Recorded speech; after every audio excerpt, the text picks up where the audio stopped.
కర్ణాటకలో big boss house అంటే కన్నడ వాళ్ళ బిగ్ బాస్ హౌస్ అది క్లోజ్ చేసేసారు. అందరినీ కంటెస్టెంట్స్ని అందరినీ బయటికి పంపించేశారు. దాన్ని ఉదాహరణగా తీసుకునే మీరు కంప్లైంట్ ఇస్తున్నారా? 100% దాన్ని ఉదాహరణగా తీసుకొని ఇది కూడా క్లోజ్ చేయాలని మేము రాష్ట్ర ప్రభుత్వాన్ని వేడుకుంటున్నాము. ప్రజాపాలన అని చెప్పుకునే రేవంత్ రెడ్డి గారు దీని మీద చర్యలు పెట్టాలని చెప్పేసి మీరు దాన్ని ఏదో ట్యాక్స్ కోసం మీరు చూడకండి. ఇది క్లోజ్ చేయడం వల్ల మీకు మంచి పేరు వస్తుందని గుర్తించాలని కోరుకుంటున్నాం. ఒకవేళ ఇక్కడ ఇప్పుడు పోలీస్ స్టేషన్ అయినా లేకపోతే ప్రభుత్వానికి కూడా మీరు వినపం చెప్తున్నారు కదా, వాళ్ళు స్పందించకపోతే మరి ఏంటి పరిస్థితి? ఇది ఫస్ట్ స్టెప్ అండి. ఎవరికి అన్యాయం జరిగినా పోలీస్ స్టేషన్ అనేది ఉంటుంది కాబట్టి ఇది ఫస్ట్ స్టెప్.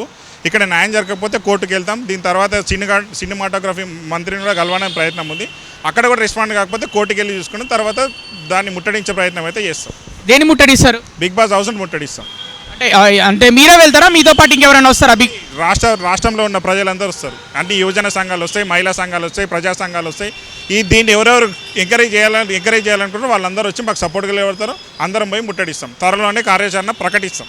ప్రధాన కారణం అశ్లీలత, రొమాన్సా లేకపోతే ఏంటి? ఎందుకు కంప్లైంట్ ఇస్తున్నారు? అశ్లీలత, రొమాన్స్, వల్గర్ లాంగ్వేజ్. దీనివల్ల వాళ్ళ టీఆర్పీ రేటింగ్ కోసము సామాన్య కుటుంబాలు, ఉన్నత కుటుంబాలు ఎవరు చెడిపోతలేరు. ఆల్రెడీ చెడిపోయి ఉన్నారు కాబట్టి సామాన్య కుటుంబాలు గ్రామాలలో చెడిపోతున్నారు.